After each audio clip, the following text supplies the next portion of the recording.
Okay, well, welcome. Thank you so much for joining us for our Being Well workshop today. This is the first of its kind, so we're really glad to see such a good turnout and interest in this type of program coming from your chamber. We figured it's always pertinent to our professional lives, how we are taking care of our health, but perhaps even more so right now, given that there's so many changes in our environments and our lives during this COVID crisis, both mentally and physically, especially, with people toggling between, remote work and being a school teacher and being, all these other things that you didn't do in the past. So I think it's a timely time to start such a program, but we hope that it will be in perpetuity if we can get enough interest in approaching more of wellness topics through the Chamber's educational program. So thank you for participating. We got one to let in. There we go. So I'm Heather McGrail, for those of you who don't know me, the Membership Director and Community Partnerships Director here at the Chamber. And we do these programs, the educational programs, virtually, obviously, right now, at least twice a month. So definitely want to hear your input. After this program, we will send out a post-event email where you can let us know how you liked it. What you didn't like is equally important. And definitely keep ideas coming for what you'd like to see for content, because the beauty of virtual programming is that we can be super flexible. If we try something, all we did is waste an hour and maybe an hour of prep time, and it's really no big deal. There's no food wasted, there's no venue. So definitely keep those ideas coming, because that is so helpful, obviously, to us all getting what we want. So I don't want to delay more, because we have a lot to talk about today with our experts. So joining us for panelists, we have Courtney Eaton, who is a registered dietitian and owns New England Nutrition Advisors. So Courtney, give another wave there. There she is. There's Courtney. And then we have Dr. Greer Clemons, who is a chiropractor at the HealthSource Chiropractic of Manchester, joining us as well for a different perspective. And last but not least, Jeff Claubert, who is owner of HealthSource Chiropractic and is going to tell you some of his personal story of how that came to be. And I'll just hand it over to you, Jeff, to kind of elaborate on your story. Well, much, Heather. Yeah. And I want to thank everyone for joining today. I'm actually excited for this event because we've got two different clinicians here, and we can really go into depth on some questions. And my story is just a little bit interesting to just provide some context. So we're really a patient-owned healthcare facility. It's kind of a new context out there. And I was so passionate about chiropractic care, naturopathic nutrition, that I wanted to get involved in this business. And so one of the things we were talking about on this, and I'll talk a little bit about my story, but to give context, like we have patients come in here, and it usually happens like on a Monday that they've kind of fallen off their plan on the weekends and maybe had a few too much beer or wine or margaritas, in my case sometimes, and then they have a flare up and they're like, what's going on? And so often we see, well, there's a connection between how you treated your body from a nutrition perspective over the weekend, and how that manifested itself in you physically in the form of pain and dysfunction. So that's what we're really going to talk about today. My story is I've been going to chiropractic course forever, and I used to joke around with my chiropractor, who's still my nutritionist up in Lincoln, Dr. Janelle Bard. She's amazing, by the way, from Lincoln Wellness Center. I'd be like, Janelle, I've come for so many years, I might as well own this darn business. But I'd be like, why do we never get at the root of this? And like, why are we always having adjustments and whatnot, and never get to it? And so what the difference was is we really weren't strengthening those weak areas. In essence, we call it progressive rehab, similar to PT. And so that's the kind of magic which got me involved in HealthSource, is that we combine chiropractic with, we call it progressive rehab. It's very similar to PT therapy with exercises. So the chiropractic puts you back in alignment, but the rehab strengthens those weak areas, and over time literally retrains the brain, creates new neural pathways, so it doesn't have to protect those areas. Dr. Greer will talk more about that. But what got me into this is about 5 years ago, I'm not used to being sick, so I somehow came down with sepsis. And by the time we figured out what was, that I really should go to the doctor, I was almost dead. So we got to the hospital, and fortunately they saved my life. I was brought there by ambulance. It was a great story, but they saved my life. It was awesome. But those antibiotics they gave me literally destroyed my gut. And I was at 3 a.m. I had this male nurse who could talk to me like a guy. He's like, "Hey, dude, I don't know if anyone's ever told you this before, but we're giving you the nuclear bomb of antibiotics, and we're basically killing your entire gut system, but we got to do it to save your life. So you might want a probiotic when you get out of here." That was the guidance I got. So a year or so later, lots of gut things happened, and I kind of got destroyed. And I wasn't happy with what I was being told by my regular healthcare practitioners, and they were telling me all these big these predictions of what health conditions I might experience. Like I call it angry bowel syndrome because Greer laughs at me. He's like, "No, it's irritable bowel." I'm like, "Well, I was pretty angry about it." So I just would not accept it. It wasn't who I was as a person. So I went to back to Janelle, my chiropractor, and she does nutritional response testing, a bunch of other stuff. So she started figuring out what was going on, and I finally went to a naturopath, and I had leaky gut and all sorts of things. But we got it fixed. Using only one prescription drug at the very beginning, and the rest was completely natural supplementation. And guts 100% fixed. I now got like one of those iron guts. So it literally changed the course of my life. And so I'm a 30-year tech veteran. And when I was deciding to get out of the tech career, I wanted to share this with people because I was so passionate about it. And I'm from the White Mountains, and I wanted to be in a larger community that I could really be part of. And so Manchester was super attractive to me. So that's my story. And what we do in the clinic, and Dr. Greer talk about this, is we bring a lot of things to the table: nutrition, physical therapy, laser therapy, decompression, X-ray. All of that's designed to get you healthy quicker, keep you healthy longer, and get you back to doing what you love, and keep it, have it stick. So to kind of turn this over to Dr. Greer and Courtney, the real professionals here, the important people on this call, the context here was, the 3 or 4 of us actually were just sitting around talking like, "Hey, what would be helpful for people?" And one of the things I thought about as a patient is, we hear things like inflammation. But how many of us really know what inflammation is and how it impacts the body and how we can take control of it? And what's the connection between nutrition and, say, a highly inflammatory diet, and what is that versus a healthy diet, and how does that impact you from a neuromuscular point of view? So with that as a sort of butchered setup there from a layperson, let me hand it over to Dr. Greer and say, why don't you, Dr. Greer, talk about what our definition here in the clinic is of inflammation, and then Courtney will supplement that with her nutritionist viewpoint. Absolutely. So I'm Dr. Greer. So inflammation, if you hear about it, in context of causing health problems, you might think that it's all a bad thing. And that's actually not true. Inflammation has a purpose in our body. So when we suffer an injury or any kind of tissue damage, when you sprain your ankle swells. That's inflammation. So the body is sending fluids, it's sending chemical substances, cells, white blood cells, to repair the damaged tissue. And that is actually what causes your pain, or part of what causes your pain is that those chemicals are interacting with your nervous system. So, and that's what's kind of telling your body like, "Hey, we have an injured area, so you need to be mindful of this area and not do things that are going to make it worse." But inflammation is only good in the short run. So the purpose of inflammation is to repair the damaged tissue and then go away. But when we have too much inflammation in the body, or it hangs around for too long of a time, then that is when those chemicals and those things that are designed to repair can actually become damaging to tissues. So what I see in the clinic is people having too much inflammation, whether it's from diet, stress, all kinds of things. And then that is actually impairing their body from healing or repairing the way that it should. That's great. Hey, but before I hand it over to Courtney, I did want to just point out, I saw your chat there, Heather. We highly encourage and really sincerely request, ask questions. You got 2 experts here. Ask them anything you want, even if it's a little off topic, as long as in their sphere of expertise, take advantage of that. And in the spirit of keeping this moving, if nobody asks questions, I might call on people, not to make you nervous, but better to ask questions.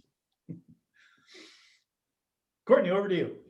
Cool. Yeah. Thanks, Jeff and Greer. Great description of inflammation. From a nutrition standpoint, there are certain foods. I'll use alcohol as an example. Jeff talked about his his margaritas.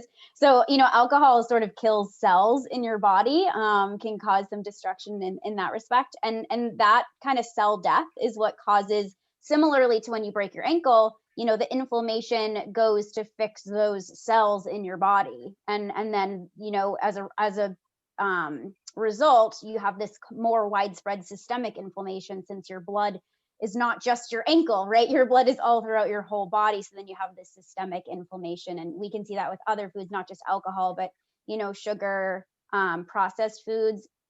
A lot of processed foods are chemicals that our body is not designed to break down.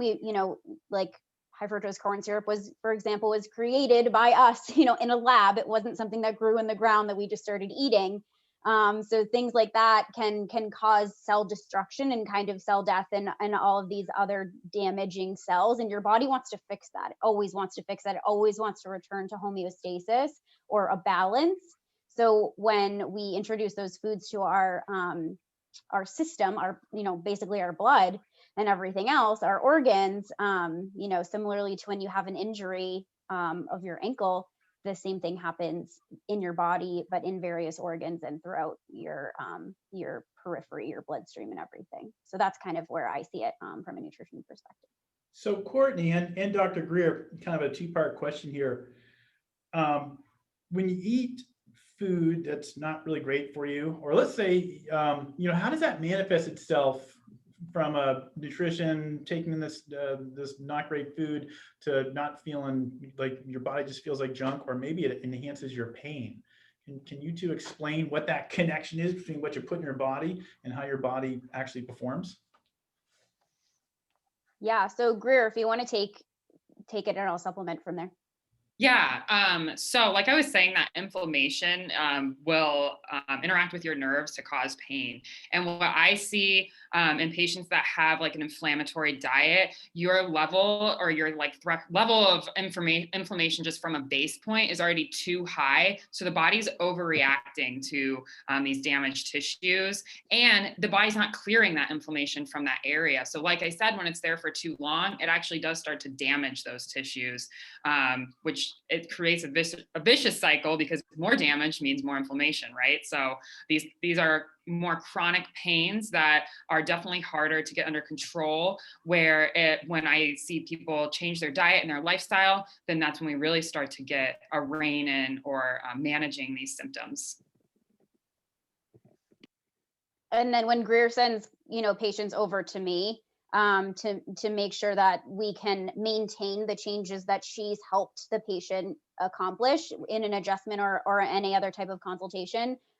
She can see those changes if they're eating well, and she can see those changes if they're not eating well too. So that's sort of where I come in and make sure that we're checking all the boxes and eliminating those specific types of foods, sugars, alcohol, maybe red meats to some capacity, various different foods. I can get into that a little bit more later, but those foods make a difference.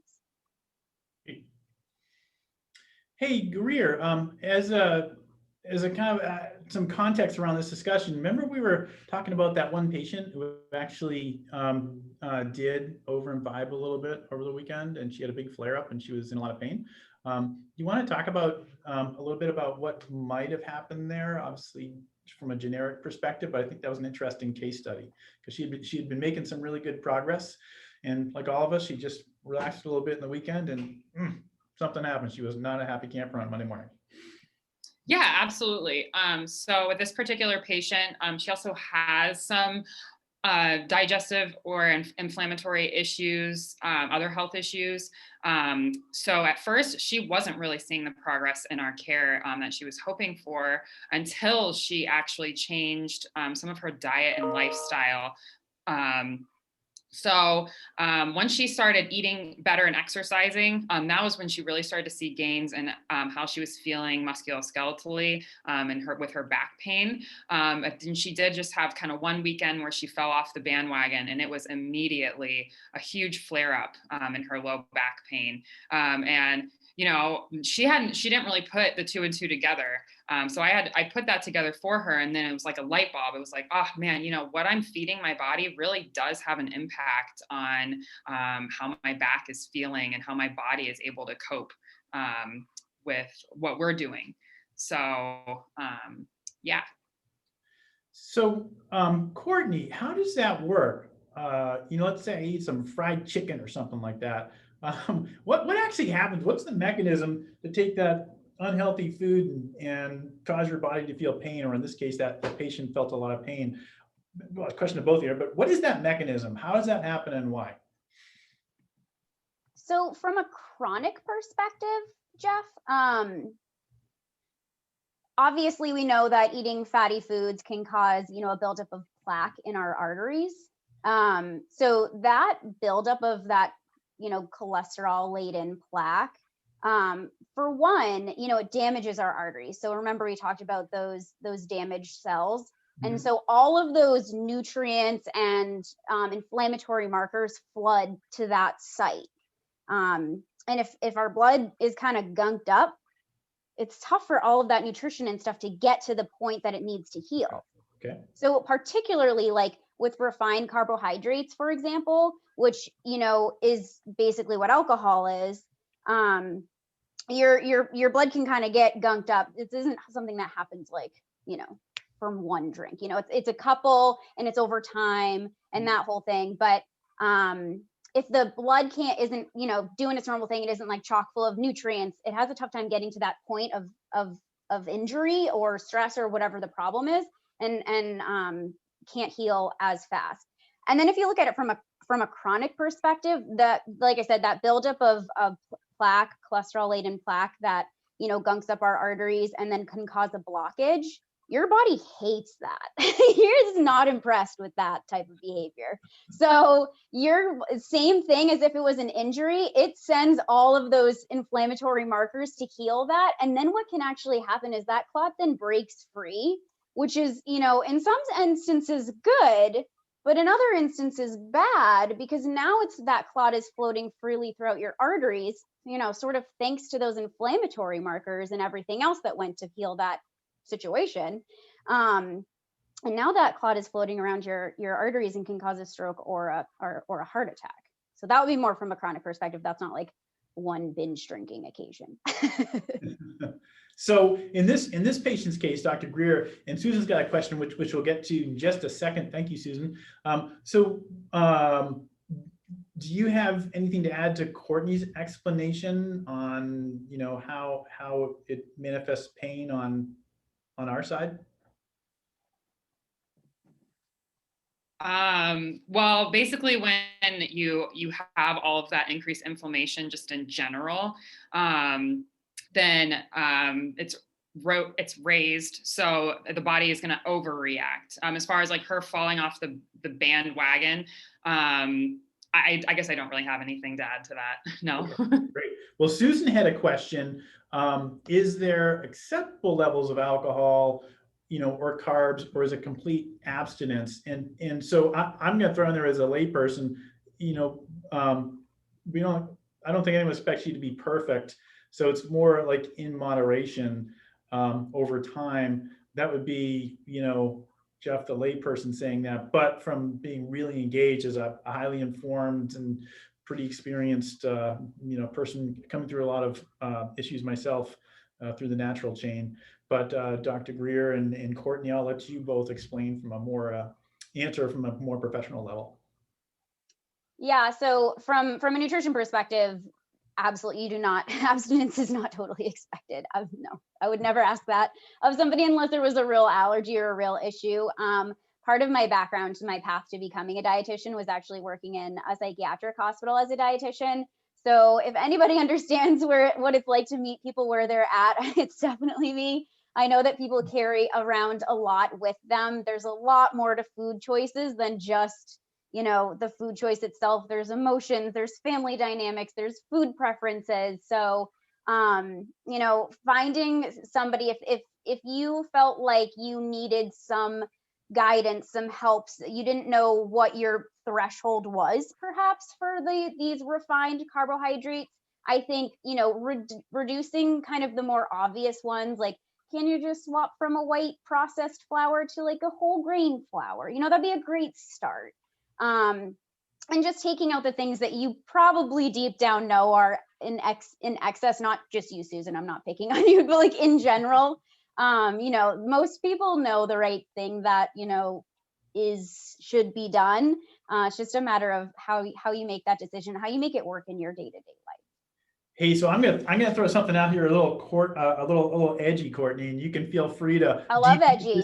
Yeah, all right. You can feel free to debunk this. So when I was working on my gut issues with my naturopath, I think she's okay with me saying this, but anyways, her name is Dr. Caitlin Cummings from Plymouth. I can give you her contact info if you like it. She does telemed too. She's awesome, by the way. So I came from a very social background. And so, going through all this gut stuff, I did have to really clean it up. And so occasionally I'd have a couple of beers or something and it would hurt me. It would hurt my gut because my gut just wasn't able to handle it. And so one day she kind of met me, to your point, she met me where I was at. She's like, hey, Jeff, if you're going to drink something, drink tequila because it's actually a probiotic. And I was like, awesome. So I was going around town telling people, just joking, like, hey, my doctor told me I could drink tequila. And so people were like, oh, that's amazing. So I went and told her that story. And she's like, oh, great, Jeff. People are going to think that I'm out there, recommending tequila. She's like, well, actually being known as tequila doc could be good for my practice. But is tequila a probiotic? I've never read any specific research studies. I've never looked into that question specifically. I do know that it is a better option for folks with gut issues. So because of the way that it's fermented in your body, it's less, what's the word I'm looking for? It's not as damaging to those gut bacteria that are floating around in there. A lot of people tolerate it just better in general. But look, binge drinking is binge drinking. So right, yeah, she did say in moderation. So I think Dr. Greer can Google that, but I just, that was kind of a fun point to put out there. And what's that? There are probiotics present in tequila. You told me this story and we looked it up. Dr. Greer fact checked it. But of course, if you drank enough tequila to get drunk, then you're negating the probiotic effect because well, I didn't say that's what I did. But your gut microbiome. So all right. Well, I think I'm sensing that Jeff drank too much tequila to remember the tequila research. Is that what happened? Well, hey, so moving on from that fun topic there, I was wondering if you were just going to trounce right over that one, Courtney. So thank you for that. Very reasonable response. Janine had a question about does taking turmeric help inflammation or is diet better? And then Janine has a question after that about probiotics and David weighed in on tequila too, saying it was not an organism. But so Janine's question is, does taking turmeric help inflammation? And is it better than diet? So do I think that turmeric is going to make the difference on its own? No. Come on, I want a magic silver bullet. I know, I don't have that, so I'm sorry. No, but there are some really good studies that say that it can help with inflammation.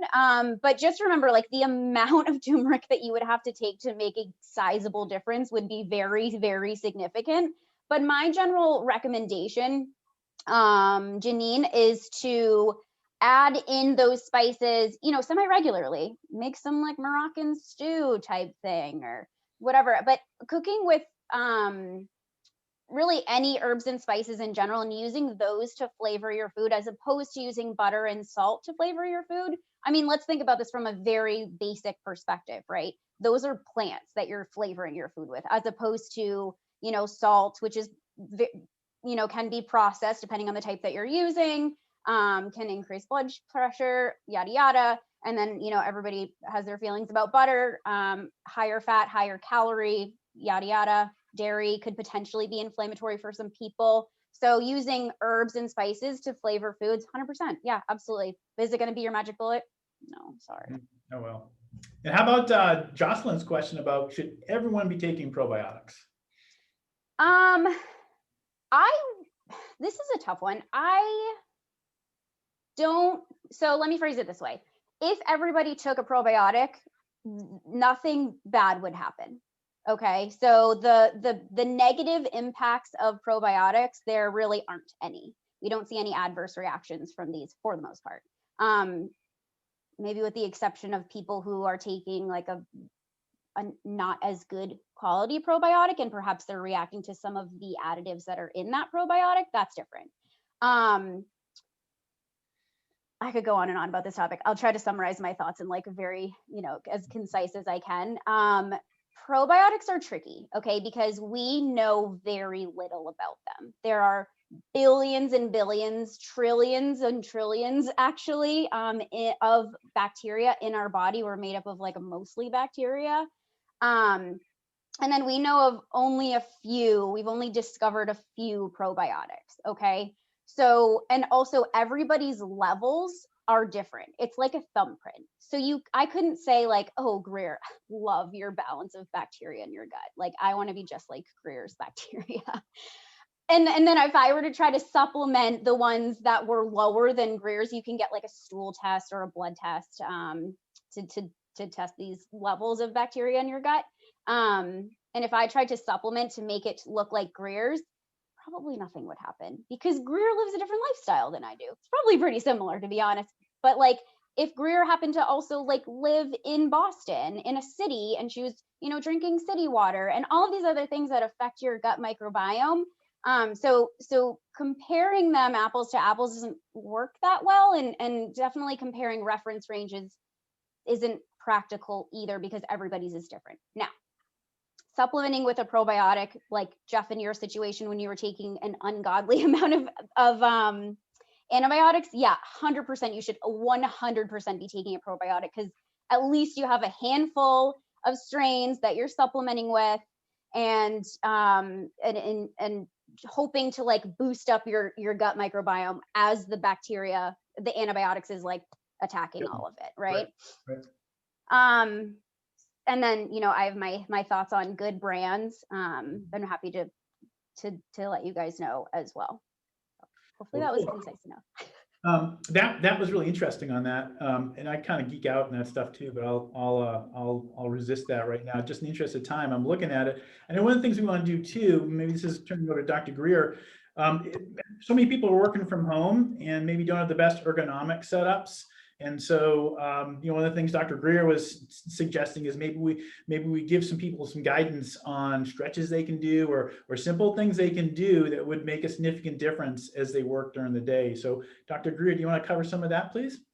Yeah. So I noticed even at the start of COVID and people were working from home or furloughed, is that we were actually seeing, once we kind of got over the initial quarantine and lockdown, an influx of people with neck and back pain, largely due to people leaving the office environment where maybe the workplace ergonomics was good to home, either a home office or, a lot of people were even just working on their computer in their bed or on their couch. And so a poor ergonomic environment or situation was giving them injuries just from poor posture, tightening of muscles that shouldn't be, and stuff like that. So important things are, making sure your home office where you're working, somewhere you can maintain a decent posture. I recommend the best ideal situation is one of those desks that can go from seated to standing so that you can change throughout the day, whether you're seated or standing, because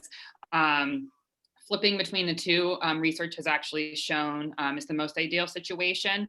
And then making sure that you're not slouching or curling your back. So while you're seated or standing working, but then things you can kind of do like posture breaks in between. So instead of just sitting and working at your computer for hours, every maybe 30 to 40 minutes to an hour, doing a couple of stretches. So a lot of people, when they work on the computers, this area will get tight and sore. So just kind of gently pulling your head off to each side like this every so often, or taking what we call a Grueger's posture break. So a lot of us, when we're working on a computer, kind of develop this kind of posturing. So it's literally just opening up your chest and bringing your head back to kind of do the opposite of that. So to kind of counteract some of the stress and strain on your neck and shoulders that kind of posturing can have. You know, I found too, kind of going along with what did you call that when you put your shoulders back? What was that stretch called? Grueger's posture break. Okay, yeah. So I was working with a trainer one time, and what he said is, like, when you're bending over or you're just hunched down or something, your back's just starting to feel really bad. He recommended that. And what he also said was, go ahead and like stand up and just put your shoulders back and tighten your whole core. And I just do a little core tightening, and it's like instantaneous pain relief. It was amazing. So that's what I do. I'll just stand up and kind of do that stretch that you called, and I'll just tighten my core, and everything just feels better. Core stabilization is very important to the overall stabilization of the spine. When our core, which a lot of us only think of as our abs, is weak, but it's actually inclusive of your abs, your obliques, and your lower back.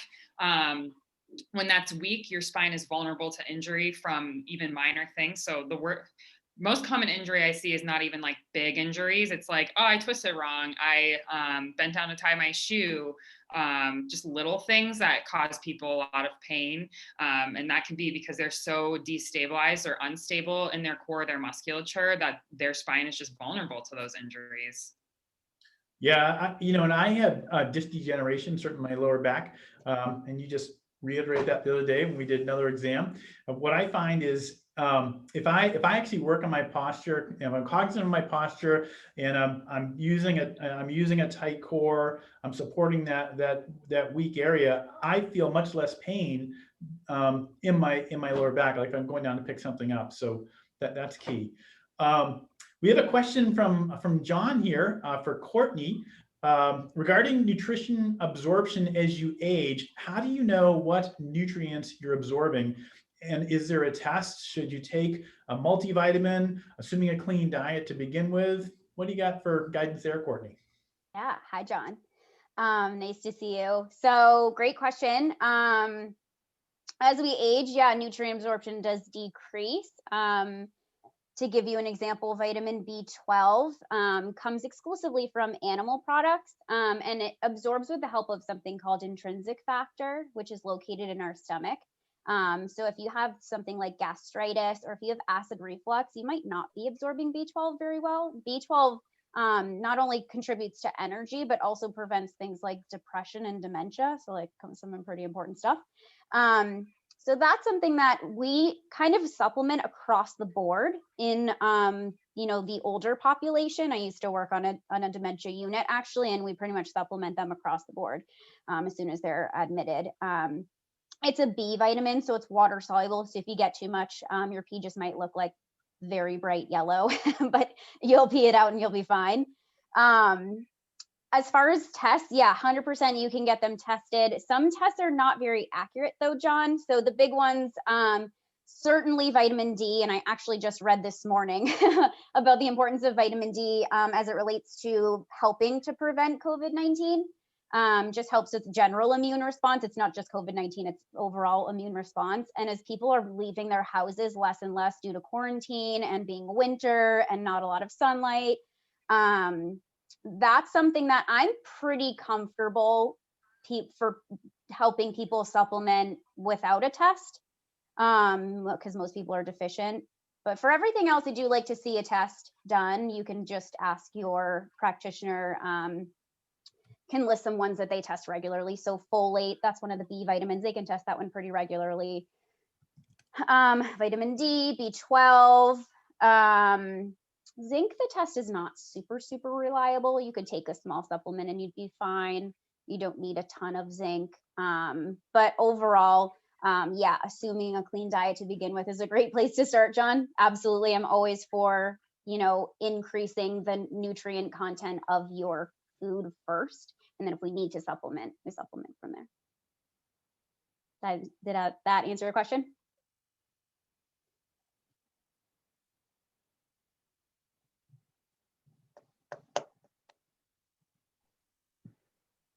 Oh, Jeff, you're muted. Need the sign. Sorry, I was typing. I didn't want it to come across like.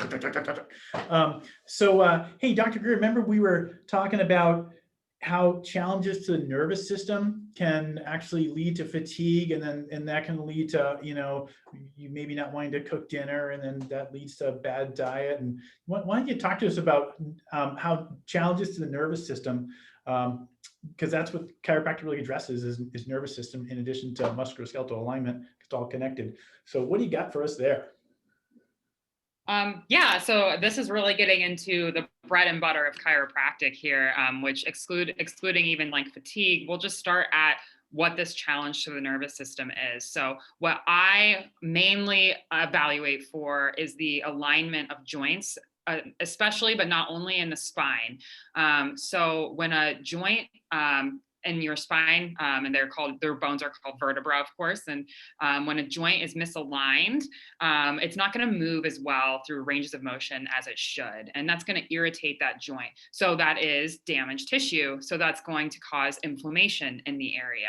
And that's going to cause not only that pain and discomfort that you feel in that area, but it's also going to put pressure on the nerve. Because if you remember from school, the spinal cord lives in the spine. And then from that spinal cord, there are nerve roots that come out from in between each vertebra. So that inflammation in that area is going to put pressure on that nerve. And that nerve's job is not just to feel pain. In fact, only about 10% of that nerve's job is to feel pain. The other 90% is controlling every function in our body. So telling our heart to beat, our lungs to breathe, and our stomach to digest food. So if our body's functioning the way that it should and is able to heal that tissue properly, then that inflammation should go away. But oftentimes what needs to happen is that joint needs to be reduced or realigned for the body to be able to begin that process. So that pressure on that nerve is going to decrease its overall function, which is going to decrease the function of the organs that it goes to and have an overall impact on your health and your body's ability to heal itself. So then your body's, if it's just not functioning the way it should, so let's say the nerves to your stomach are impinged upon, and your body isn't digesting food as well as it should. Maybe it's not absorbing the nutrients the way it should. So all of those kind of things can lead to that fatigue. And then it's harder for you to want to come home and cook dinner or to exercise. And then it's a vicious cycle of, well, then you're leading a less healthy lifestyle. So that's even contributing more to the pain and inflammation that you're having. Yeah, and that to me was a great point of how you relate the pain you're feeling, and something is sort of buried as a nerve having pressure, to then you leading you to not take time to cook well, and then eating maybe fast food or something, and the whole thing can kind of spiral down.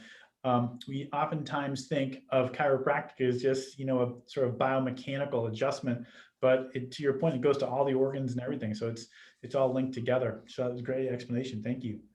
Janine had a question that I know comes up quite a bit. I've asked it too. How much water should we be drinking throughout the day? She drinks a lot of water, except for occasional cup of coffee. I myself try to drink a lot of water throughout the day, and actually I was told you could have too much water at one point in time. So how much water is enough water? So I usually recommend half your body weight in ounces. If that's a huge jump from where you are right now, then I would just recommend trying to have a glass of water with each meal. I think that's a good place to start. It's pretty tough if you're only accustomed to drinking like one glass or half a glass or 0 glasses of water a day, and you try to go to your goal, water intake, you're going to be pretty mad about the amount of times that you're going to the bathroom in a day, and you're going to think that this is a huge waste of time. Your kidneys will adjust, but it is helpful to go slower. So I usually just recommend that people, initiate, like with any good habit, try to tack the habit on to something that you're already doing. So, if you brush your teeth every single day, then add on, drink a glass of water right after that. Just little habit tricks for water consumption. I have kind of a relatively crude gauge of this myself throughout the day, because I'm not necessarily measuring or paying attention to how many ounces of water I'm drinking per day. But I look at my urine If it's clear to light or pale yellow, then I know I've been drinking enough water throughout the day. If it's starting to get dark or more dense, not dense, I guess brighter or darker, pretty much concentrated. That's the word I'm looking for. Then I know, oh, I need to go make a big bottle of water and start drinking. I knew that's where you're going. I was chuckling about that one. Oh, she's going to talk. I'll say that during the day. I'll be like, whoop, not drinking enough water. Yeah, that's the best evidence.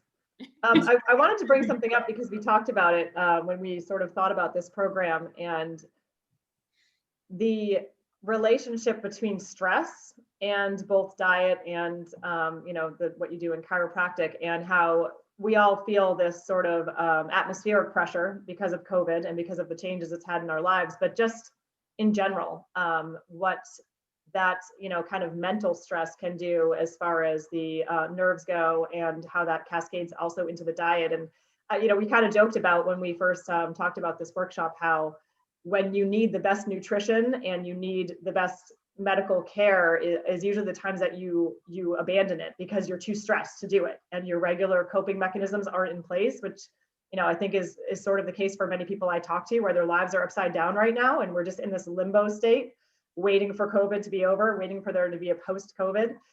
So just wondering if we can talk about that a little bit, about the effect of stress, and maybe you can take it off, Dr. Greer, to talk about that as far as the nervous system goes. Yeah, when people are stressed, or when any of us are stressed, we tend to inadvertently, or I guess subconsciously without realizing, tense up. So the most common place that I see people carry their stress is like in their shoulders. So they kind of rise up throughout the day. And that is pulling on muscles, and muscles pull on bone. So that can lead to those misalignments, putting pressure on the nerves. But then, as you were saying too, when we're stressed, we don't tend to have some of our maybe better lifestyle habits, or we kind of fall off the bandwagon. So nerves, if you remember from school, they're a two-way street. So they're sending information out, like I was talking about, but they're also sensing and they're bringing it back in. So if we're really stressed and we're eating unhealthy, then it kind of over inundates the nervous system. And this is getting a little high level, but I'll simplify it. So basically, overwhelming the nervous system can actually cause those misalignments in your spine as well, because the inflammation is actually coming into the nerve, and it's just overwhelmed and inundated with too much information. So stress can have an impact, as well as poor diet and that inflammation coming from that direction. And then, then you feel crappy, and it just makes it harder. It becomes this vicious cycle of feeling bad and then not wanting to do your healthy lifestyle habits. And then that makes it worse. So I think an important thing is just, like Courtney was talking about, meet yourself where you're at. What is one small thing that you can do that's better? What I usually start people with that have never really addressed diet or exercise in their life is like, well, what's your favorite fruit and vegetable? I like grapes and carrots. Okay, well, have a serving of grapes and carrots at every meal. It's your favorite. So that shouldn't be that challenging. It's better than nothing. And then you just make small changes gradually. That's great. Too, when you're under stress, your body releases cortisol, if I'm not mistaken, and cortisol will create insulin, and then that will create a lot of issues in your body. Is that correct?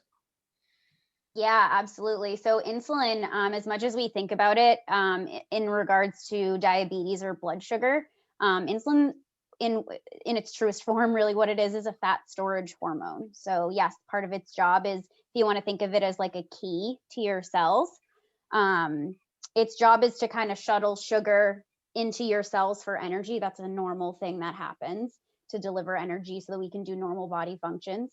But for most of us, we're fed most of the time. We're not starving.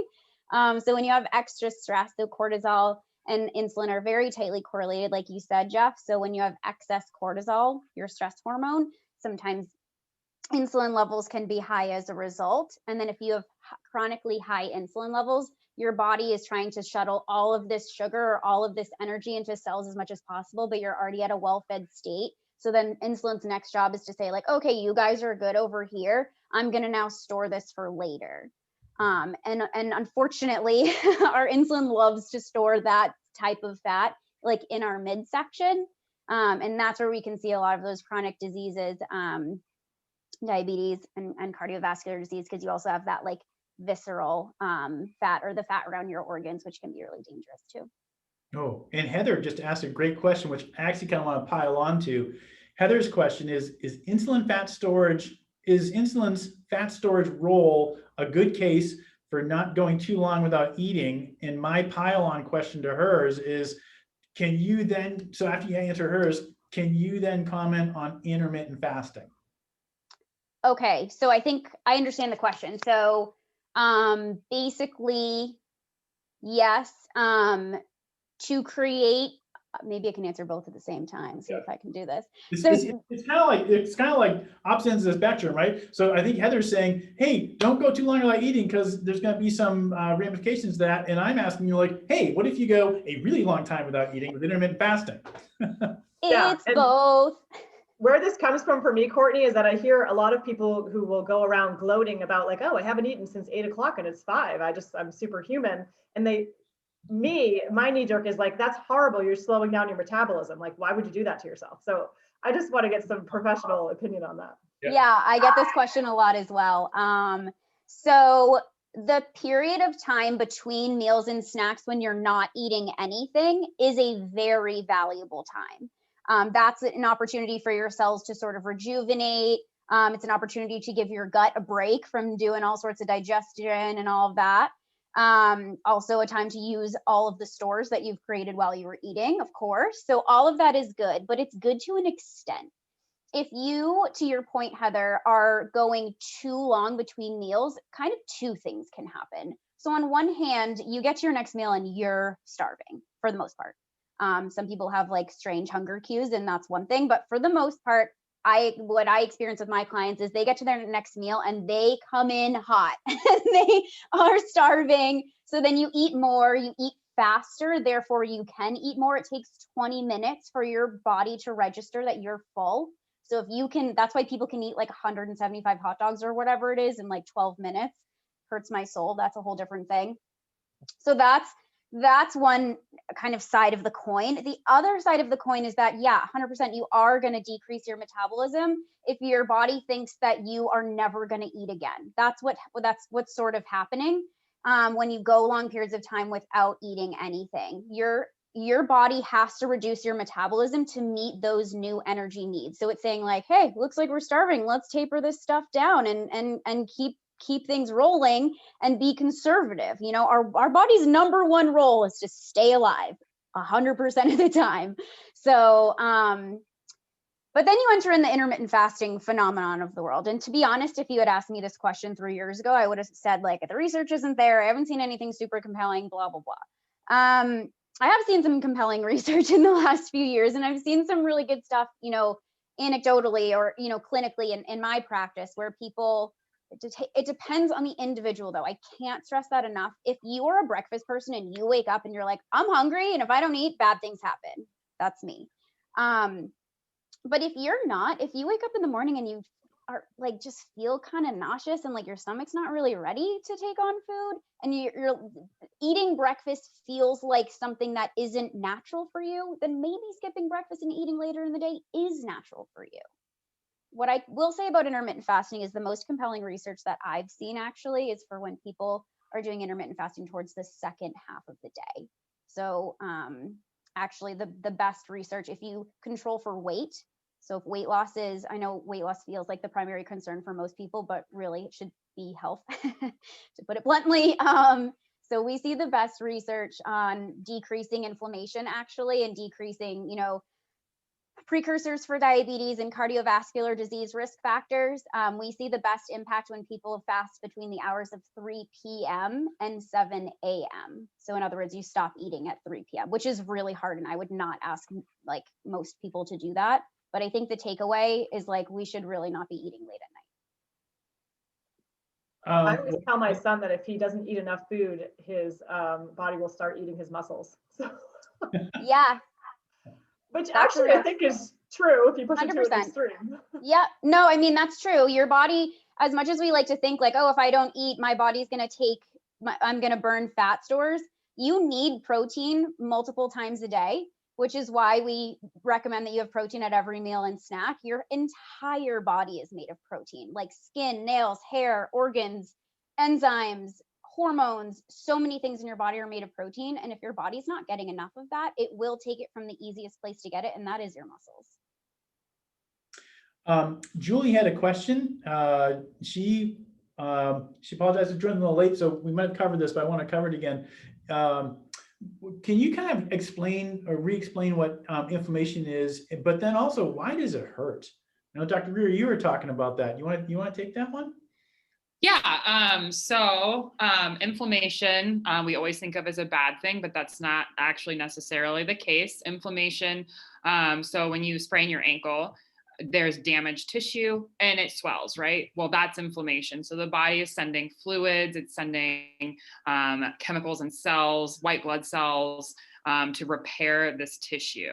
So that is what inflammation is. As to why it hurts, those chemicals and things that are designed to repair the tissue, when they interact with our nerves, it does cause pain.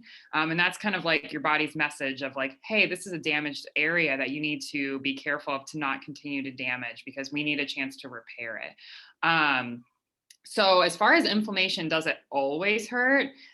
Actually, the answer is no. If you have inflammation in a place that doesn't have sensory nervous system, so like let's say your blood vessels, for example, is a great example. So people with high blood pressure, it's called the silent killer because you don't feel high blood pressure.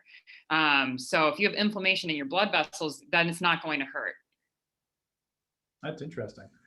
Or your fat tissue as well. Not a lot of nerve endings in your fat tissue, and actually, as your fat cells that are called adipocytes, as those grow, and for many reasons that fat cells grow, as they grow, they actually release inflammatory markers that increase that systemic inflammatory response. That's great. And it doesn't hurt. To circle back, it doesn't hurt. Thanks for that question, Julie. Hey, John, David made a really good comment that I wanted to call out here, and Courtney, maybe get your perspective on it. He said, you are what you eat or not. You want to comment on that? Yeah, I mean, I agree. I think you are what you eat. And, if you eat well, you eat, to fuel your body in the most purposeful way you can, your body's going to last a lot longer. I always make the analogy of if you only had one car, you would treat that car pretty darn well, right? You'd be in there for oil changes, you'd get your tires rotated, you'd do all the things, maybe stored in a garage. I don't know how to direct an analogy related to your body for that one, but you get what I'm saying. Like, you would take really good care of it. So it's always sad to me when people don't treat their body like the only one that they get, because you truly only get one. Yeah, and David was pointing out, is like, or not's the important part. So it's really important to have a balanced diet and healthy diet. I'm looking at the time. I want to be respectful of people's time, and so I want to start wrapping this up. If anyone, we're going to put out our contact information. So we really want to encourage you. We would love to have an ongoing dialogue with you, whether or not we're serving you in our official capacities. We're happy to answer any questions you might have. We want to be a resource, and we hope to do this on a fairly regular basis, and even bring on other guests. One of the things that I would like to offer, Dr. Greer and I would like to offer, is for anyone who is on this session today, we would like to offer a free exam, and instead of x-ray. So it's about a $200 value. It takes about an hour. And what I would share with you is you will learn more about what's going on with your body than you've probably ever had in your entire life, and certainly from probably any medical exam you've actually been to, because you're going to come in, you're going to take about an hour with us, we're going to take a set of x-rays, and then you're going to come back for a report of findings. And that's where Dr. Greer is going to share with you, well, here's what we learned, here's how we believe we can help you, or if not, here's some recommendations of folks we think could help you. And if you have insurance, or we'll go over any costs, we'll show you what our recommendations would be. And so we're happy to do that free of charge. If nothing else, you're going to learn a tremendous amount about what's going on with your body and why you may have some limitations or pain. So that's an offer I'll put out there. Courtney, I don't know if you wanted to offer anything up. Yeah, so I mean, nutrition counseling is always covered, usually at 100% by most major insurance plans. So always happy to help whoever needs help. And we do always offer a free 15-minute consultation just so that you can find out if we're the right fit. So we're simple. I'm gonna sell Courtney a little bit. So as someone who thought I already had it, I mean, I do have a pretty healthy lifestyle. I came to see her, and I still gained a lot of value from her advice and just her expertise. So I was completely covered by my insurance. It didn't cost me a dime, so I would highly recommend checking her out. Thanks. I might come check you out, Courtney. Love to have you. And I am 100% virtual at this time, just so everybody knows. So we'll just do the same thing. Which was actually just really convenient. I could just do it from, you know, my couch or my my cozy place. So I think you did it from your hammock one time. That was fun. Yeah, I forgot about that. Yeah. We covered that in the ergonomic section. Probably not. I would not work from my hammock all day. That's my stipulation there. That would not be good for my spine. But for a 45-minute appointment, hey, it's just like not having too many beers, you know? Right. That's great. Thank you, all of you. That was so awesome. I learned a lot myself, and I think all the feedback on the chat has been wonderful. We will send out an email to everyone after, so we want to hear more feedback about this type of programming. And we'll also keep you posted, obviously, as we develop the next of these Ask the Expert. That's tough to say. But want to make sure that we're respectful of everyone who has a 1 o'clock Zoom and release you all. If there's anyone who needs to stay for any reason, has a burning question, I think we're all able to linger. So certainly do that. But otherwise, we'll see you all next time. And thanks so much for coming. Courtney, the opportunity, and thank you everyone for your participation. It makes these events so much more fun. Yeah, thank you so much. Thank you. Great. What a good crowd, right? Great crowd. Awesome. They all had questions. Well, great work to Courtney and Dr. Greer, because obviously you drew them out and we got them talking. So thank you to both our experts. You guys are awesome. Is confirmation, contact information going to be available for? Yes, that will be in the post-event email Great. season. Yeah, for sure. Thanks. You're welcome. Great Thanks job. for joining Enjoy us. it. Bye-bye.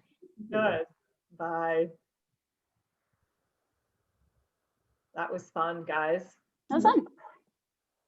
Still have a few. Let's see if there's any more questions. Any other questions, David or Julie? Can't see the name on the other. Looks like he's trying to connect. No questions, just always curious to see what other people are saying in this industry. So, Good. Ever changing. Yes. well, that's true, and it's always nice to be on the front edge. Dave, what do you do? Are you in the industry? For 42 years now, yes. Oh, wow. Well, I'm sorry for my ignorance. What do you do? Well, I represent a company called Shaklee Corporation, who is Oh, the right. original nutrition products company. Dr. Shaklee invented the first multivitamin back in 1915. We work with we have a pure performance team, they're called, of Olympic athletes. There's over 110 people on that right now, roughly 20% of the team for the US. We work with NASA. So you're probably familiar with the twin astronauts, Scott and Mark Kelly. And we've been doing a lot of work with them, but there's a Shaklee product that is made specifically for NASA that every shuttle flight, every mission to space basically since 1993 has been using to help them rehydrate on the way back down.